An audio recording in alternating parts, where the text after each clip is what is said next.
Denmark in lane 1, USA in 2, Germany in 3, Great Britain in 4, Russia in 5, Romania in lane number 6. And there's Great Britain, the look of determination, the sheer power from Catherine Granger in the stroke seat.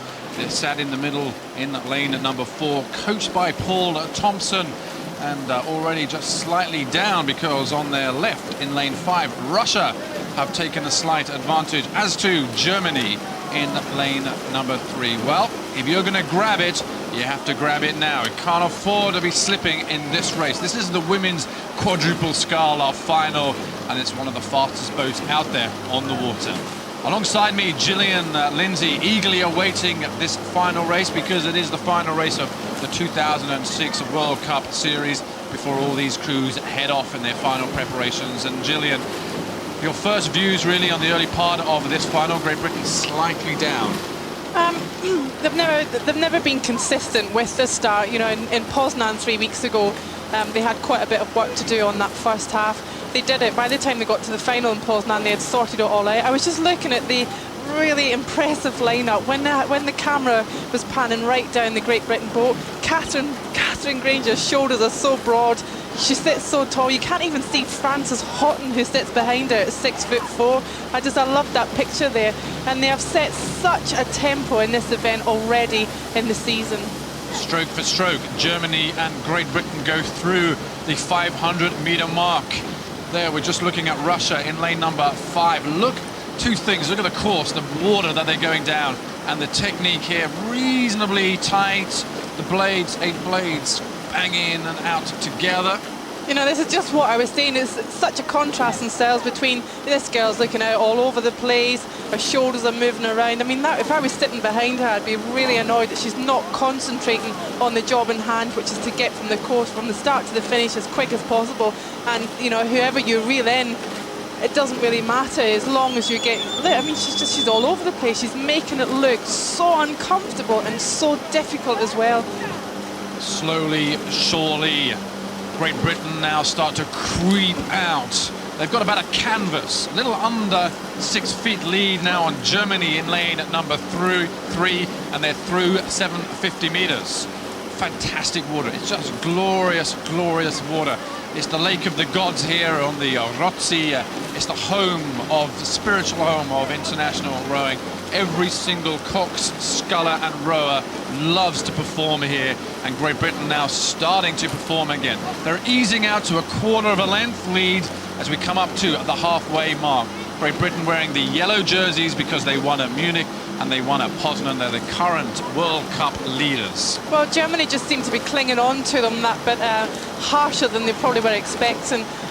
Germany qualified 3 seconds slower than the British lineup, so that might begin to rattle the cage out there of the British crew. So into the all-important third 500 meters. It's now really a game of psychological warfare between Great Britain in lane number 4, Germany in lane number 5. Still, though, Great Britain creep away. They're up to a half a length lead now on Germany. But be sure of this, the Germans are the world silver medalists. They fought so hard last year at the World Championships. They weren't far behind between the gold and the silver. Last year, looking at Great Britain, Catherine Granger. Behind her, Frances Houghton, Sarah Winkless in the 2 seat, and Debbie Flood sits up there in the bow seat to your right of your picture. In the yellow boat, Great Britain now looking very, very impressive. It's got such a lovely rhythm, and even although the rate is quite high, they're still finding a lot of time to make the boat run underneath them, and that really is what it's all about when it comes to this level, because you are working so hard, and you know, your whole body is screaming at you. It's under such physical exertion that you need to allow time to recover at some point, and that's exactly, they've got that spot on. You know, they're going full pelt, Gary, but they're also having time to recover. I mean, you know, I'm so impressed with these athletes, with these 4 girls. You know, they are going literally from strength to strength, year on year on. Beautiful picture there of Great Britain really in some long, powerful rhythm down the German boat, the world silver medalists. We now have 500 meters remaining. Great Britain are just shy of 1 length lead. This is exactly where they want to be in the closing stages of the 2006 World Cup series. It's Great Britain from Germany, from Russia, and Catherine Granger in the stroke seat from St Andrews. Let's go down the boat. Frances Horton from University of London Boat Club. Sarah Winkler from Walbrook Rowing Club up there in the bow seat. She's a little shorter than everybody else, but she punches above her weight. Debbie Flood from Leander, and they look impressive. Well, this is the race, the preview that we've seen just before this race. This is the race that Catherine Granger was talking about, 5 o'clock on Wednesday morning, and they're well on their way to a victory at Lucerne Regatta, which really has to stand them in great shape for the World Championships. Still looking relaxed there. Look at the technique here. You see the bows and the boat moving on. That's the stern just dipping down a little as they all come hurtling towards the catch, pounding it through, opening up clear water now when we're getting into 200 meters remaining. Gillian, this is a fantastic feeling to be sitting in a quadruple scull when you're going that kind of speed. Well, for so long we have sat in Germany's shadow, and now they must be thinking, the Germans must be thinking, what do we have to do now to beat the British lineup, which is a great position to now eventually be in.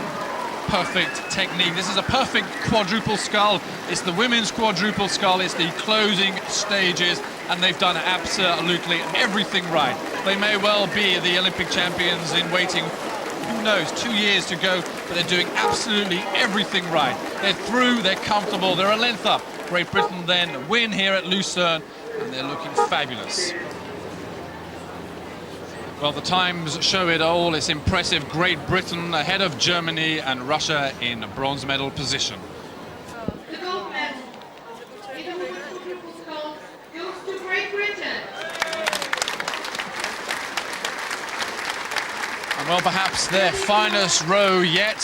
Didn't they do it in style right from the first stroke?